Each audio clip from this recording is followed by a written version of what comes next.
ప్రజల సంక్షేమం రాష్ట్ర అభివృద్ధి ప్రభుత్వ లక్ష్యమన్నారు ఏపీ సీఎం చంద్రబాబు. విధ్వంసం నుంచి వికాసం వైపు వెళ్తున్న వేళ అభివృద్ధిలో ప్రజలను భాగస్వాములను చేయాలని అధికారులకు సూచించారు. ఎడ్యుకేషన్, ఇరిగేషన్, టెక్నాలజీ, హెల్త్ రంగంలో వస్తున్న మార్పులకు అనుగుణంగా ప్లాన్ ఆఫ్ యాక్షన్ ఉండాలన్నారు. స్వర్ణాంధ్ర విజన్లో భాగంగా ఇప్పటికే చాలా కార్యక్రమాలను ప్రారంభించామని, ఇప్పుడు సేవారంగంపైన ఫోకస్ పెట్టినట్లు తెలిపారు చంద్రబాబు.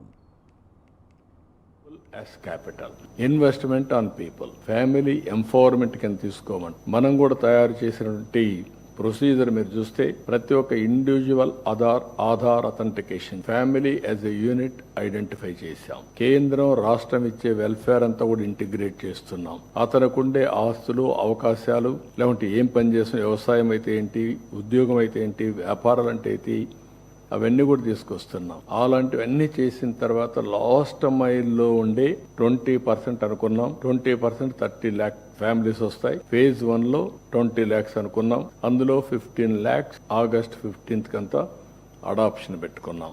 ఇది కానీ జరిగితే it will be game changer. 3 ప్రయోగాలు మన రాష్ట్రంలో జరుగుతున్న బిల్ గేట్స్ ఫౌండేషన్ నుంచి. ఒకటి హెల్త్, టోటల్ గా అందరి హెల్త్ రికార్డ్స్ అన్ని డిజిటలైజ్ చేసి ఆన్లైన్లో పేషెంట్స్ దగ్గర నుంచి, డాక్టర్స్ దగ్గర నుంచి, ఎవరైతే ఈ నర్సెస్ అందరూ కూడా హెల్త్ ఆరోగ్య రంగానికి సంబంధించిన ప్రతి ఒక్కరూ ఆన్లైన్లో ఉంటారు. అదే సమయంలో గ్లోబల్ నాలెడ్జ్ అని ఏఐని ఉపయోగిస్తాం. దీనివల్ల ఏ నిర్ణయం కావాలన్నా ఎక్యురసీ విల్ బి మోర్. ఇక్కడ నుంచి ప్రివెంటివ్ హెల్త్, అదే సమయంలో రియల్ టైం మానిటరింగ్, ఇంకొక పక్క క్యూరేటివ్కి వెళ్తాం. రియల్ టైం మానిటరింగ్ లో మీరు గుర్తుపెట్టుకోవాల్సింది వేరబుల్స్ కూడా ఉపయోగిస్తాం. అందరూ హాస్పిటల్కి రావాల్సిన పని లేకుండా ఎప్పటికప్పుడు మానిటర్ చేసి ఎప్పటికప్పుడు గైడెన్స్ ఇచ్చే మెకానిజానికి శ్రీకారం చుడతాం.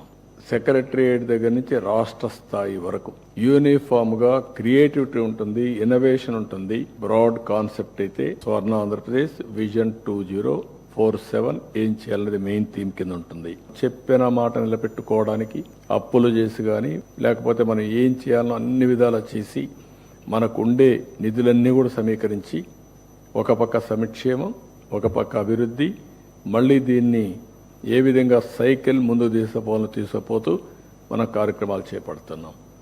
ఇప్పుడు మీరందరూ గుర్తుపెట్టుకోవాల్సింది, ఇది సర్వైవ్ కావాలన్నా, సస్టైన్ కావాలన్నా కొంచెం ఎఫెక్టివ్ ఎకానమీ అవసరం. స్కేలబుల్, సస్టైనబుల్ ఎకానమీకి మనం నాంది పలకాలి. 14-19లో 13.5% గ్రోత్ రేట్ వచ్చింది. ఇప్పుడు టెక్నాలజీ అన్ని అనుసంధానం చేసి మనందరం కానీ కలిసి మరి పనిచేస్తే 15% గ్రో కావడం పెద్ద కష్టం కాదు. ఎప్పటికప్పుడు ప్లానింగ్ డిపార్ట్మెంట్ హ్యాండ్ హోల్డ్ చేస్తుంది. 1 yearలోనే స్వర్ణాంధ్ర విజన్ ని రియాలిటీ తీసుకుపోవడం కోసం యూనిట్స్ అన్ని ప్రారంభించాలనుకున్నాం. అన్ని యూనిట్స్ ప్రారంభించాం.